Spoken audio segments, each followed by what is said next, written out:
সকলোকে স্বাগতম জনাইছো হেল্প অফ দীপাংকৰ ইউটিউব চেনেলৰ এটা নতুন ভিডিঅ'লে যিসকলে এবাৰ 2026 বৰ্ষত প্ৰজ্ঞান ভাৰতী স্কুটি স্কিম আঁচনি লাভ কৰিবা মানে মামাৰ স্কুটি যিসকলে লাভ কৰিবা সেইসকলৰ ডকুমেণ্ট ভেৰিফিকেশ্যনৰ কাৰণে ডকুমেণ্ট কি প্ৰয়োজন হ'ব তাৰ বিষয়ে জানি লোৱা।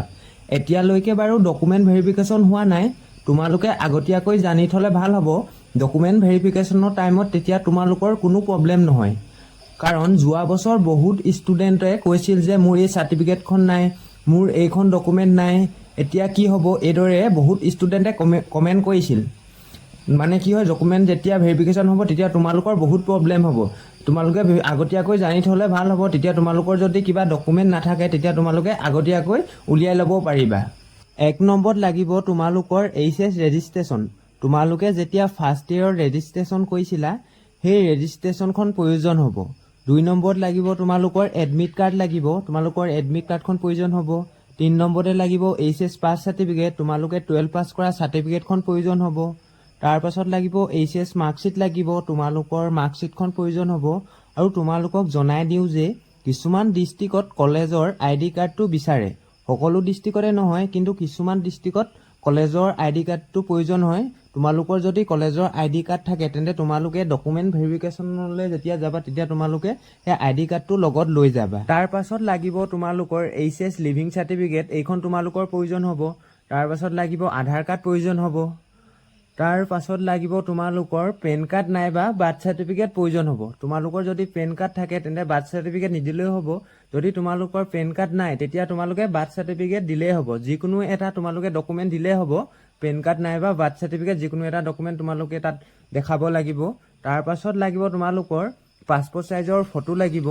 তাৰ পাছত লাগিব গাৰ্জেনৰ ডকুমেণ্ট, মা বা দেউতা যোন হয় তেওঁলোকৰ ডকুমেণ্ট লাগিব, আধাৰ কাৰ্ড লাগিব, পেন কাৰ্ড লাগিব আৰু ভোটাৰ ID প্ৰয়োজন হ'ব।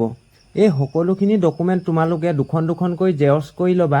আৰু তোমালোকে পাৰিলে ডিলাৰলৈ তোমালোকৰ ফাইল এটা থাকে যে তোমালোকৰ তাত ডকুমেণ্টসমূহ ভৰাই থৈ দিয়া, এই সকলোখিনি ফাইল তোমালোকে লৈ যাবা। কিন্তু তোমালোকৰ যোনখিনি তোমালোকৰ ইয়াত ডকুমেণ্টৰ কথা ক'লোঁ, এই ডকুমেণ্টখিনি তোমালোকে জেৰক্স কৰি লৈ যাবা। আৰু তোমালোকক জনাই দিওঁ যে তোমালোকে যেতিয়া ডিলাৰলৈ যাবা সেই ডিলাৰত তোমালোকক এখন ফৰ্ম দিব, সেই ফৰ্মখন ফিল আপ কৰি তোমালোকে ডিলাৰত জমা দিব লাগিব। যেতিয়া ডকুমেণ্ট ভেৰিফিকেশ্যন কৰিবলৈ যাবা তেতিয়া তোমালোকে ডিলাৰত ডকুমেণ্ট ভেৰিফিকেশ্যনো কৰিবা, তাত ফৰ্ম এখন দিব, সেই ফৰ্মখনো তোমালোকে ফিল আপ কৰি ডিলাৰত জমা দিব লাগিব। লগতে তোমালোকক জনাই দিওঁ যে তোমালোকে এপ্ৰিচিয়েশ্যন চাৰ্টিফিকেট মানে প্ৰজ্ঞান ভাৰতী স্কুটি স্কিমৰ ফালৰ পৰা এখন চাৰ্টিফিকেট দিব, বাণীকান্ত কাকতি মেৰিট এৱাৰ্ড। এই চাৰ্টিফিকেটখনো তোমালোকে ডিলাৰত জমা দিব লাগিব, ডিলাৰত দেখাব লাগিব। তোমালোকে জমা দিব নালাগে, তোমালোকে ডিলাৰত দেখাব লাগিব। এতিয়া এই চাৰ্টিফিকেটখন তোমালোকে ক'ত পাবা মই তোমালোকক নেক্সট ভিডিঅ'ত জনাই দিম, যোনখন doctor Banikanta Kakati merit award appreciation certificate. তোমালোকে যিসকলে জানাতো জানাই, যিসকলে নাজানা মই তোমালোকক নেক্সট ভিডিঅ'ত ভালদৰে বুজাই দিম, যোনখন এপ্ৰিচিয়েশ্যন চাৰ্টিফিকেট। এতিয়া তোমালোকে গম পালা HS স্কুটিসমূহৰ কাৰণে তোমালোকৰ ডকুমেণ্ট ভেৰিফিকেশ্যনত কি ডকুমেণ্ট প্ৰয়োজন হয়।